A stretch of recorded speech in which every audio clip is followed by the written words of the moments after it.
And welcome back to Bookstage and Screen. You're here with Samantha and Gordon, and we're joined by our newest team member. High fives all round, people. We've got the talented author and amazing reviewer, Melissa Sargent. Welcome.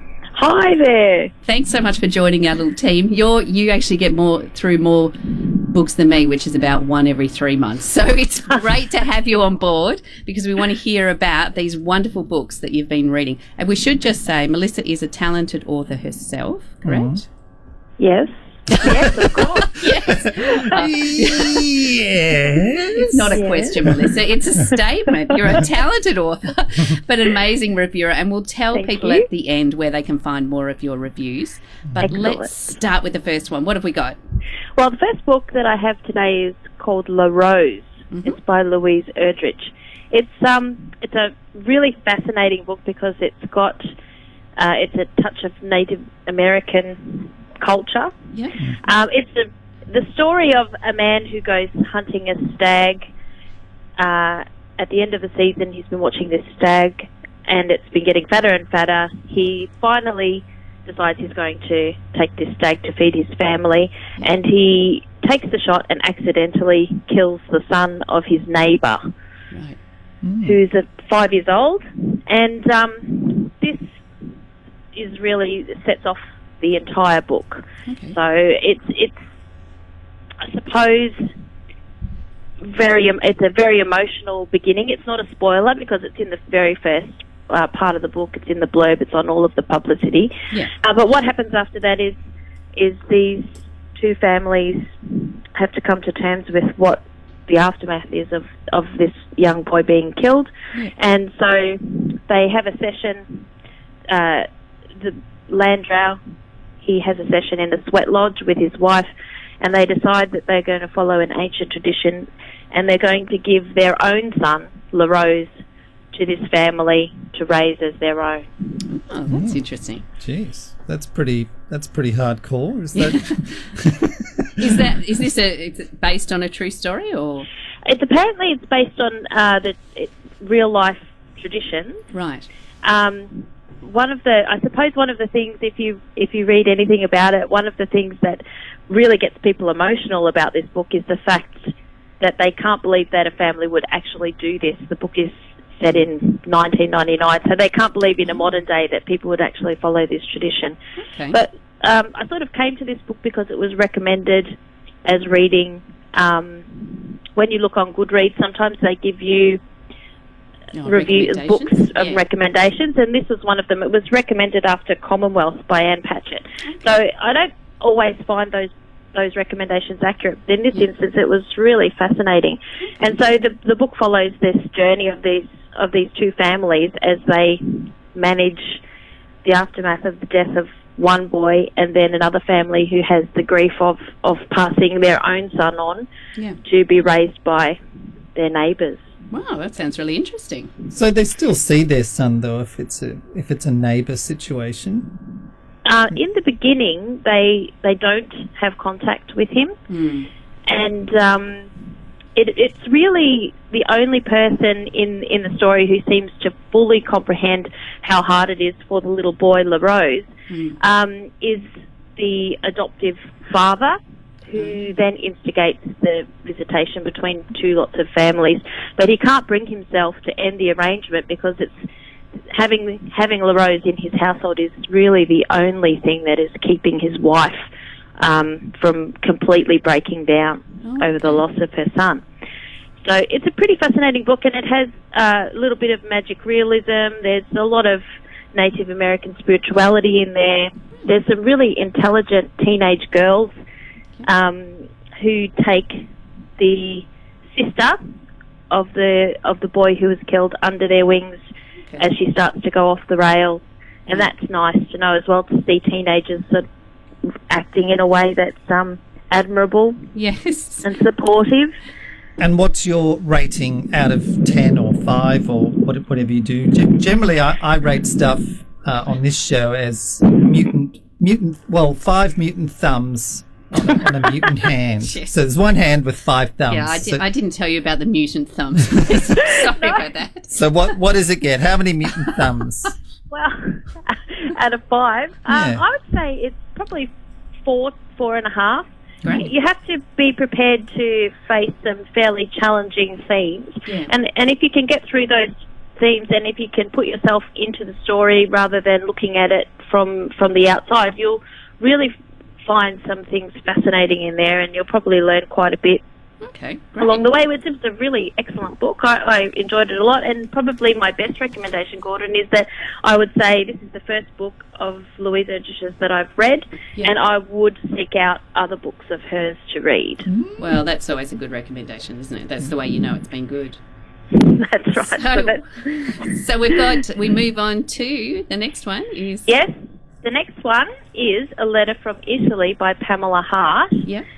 This is the third book that Pamela has written about World War One, and it's based on the real life, or inspired by, I should say, the real life story of war correspondent Louise Mack, and it's about Rebecca Quinn, who's a journalist. She travels with her husband Jack to an Italian coastal town to deliver news for the Australian papers about what's happening in Europe in the war, in all of its goriness, and it's actually Rebecca is a bit ahead of her time, and Pamela does like to write about women who are a little bit ahead of their time. They're strong and independent, and they are slightly out of step with the social demands of the society, I suppose. So she is quite independent,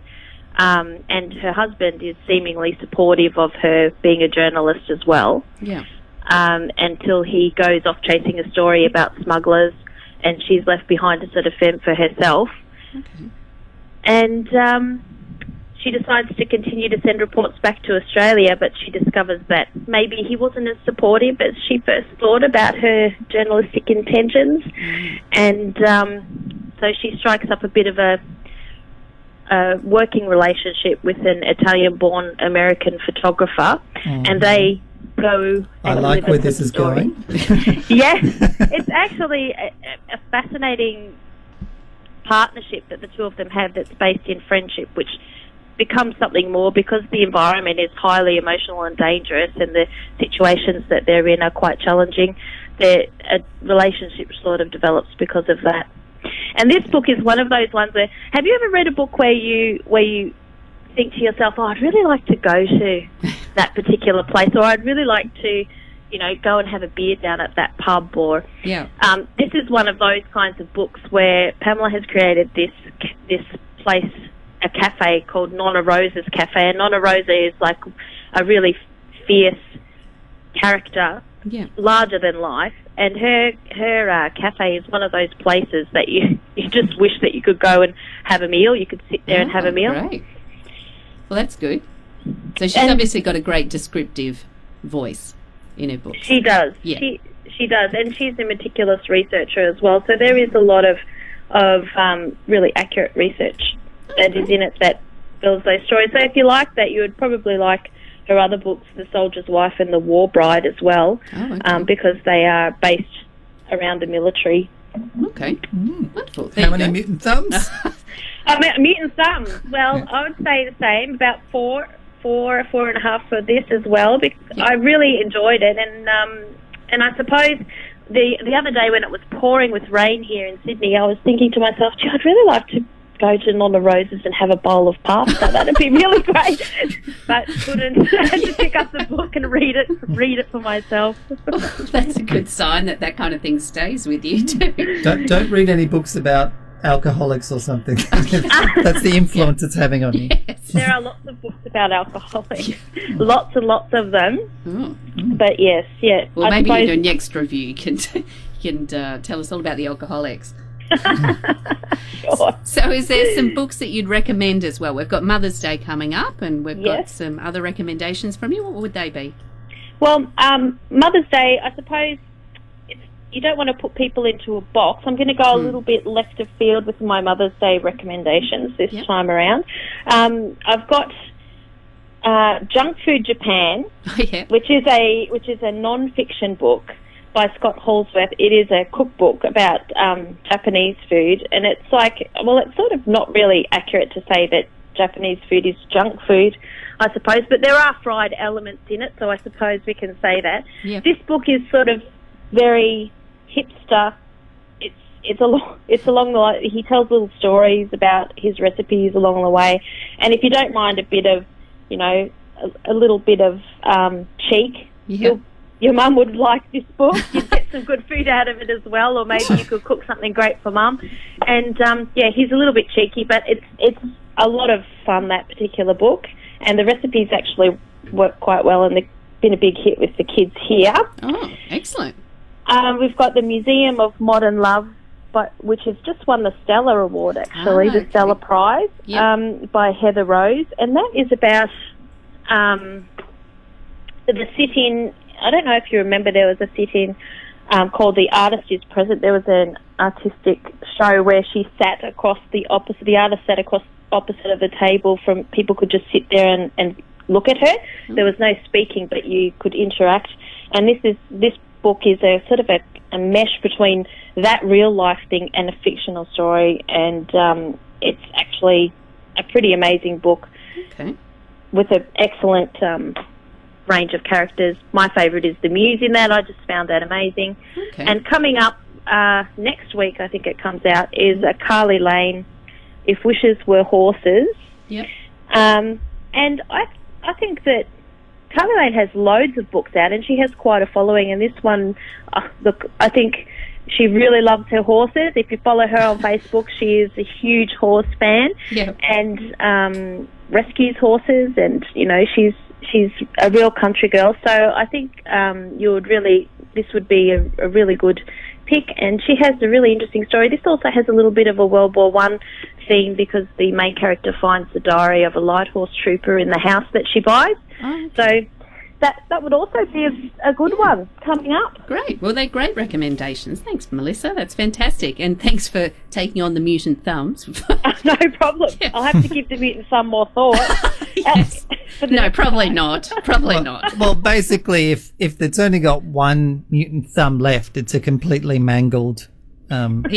Gordon's put a lot of thought into this. The rest of us, not so much. But thank you so much, and we'll be enjoying more reviews from you in the next coming weeks. So you can start reading. Yeah. Thanks for having me. I'm always reading. Yes, you are. Fine, Gordon. Thanks for having me. Thanks, Melissa. Thank you. All right. See you later. Bye.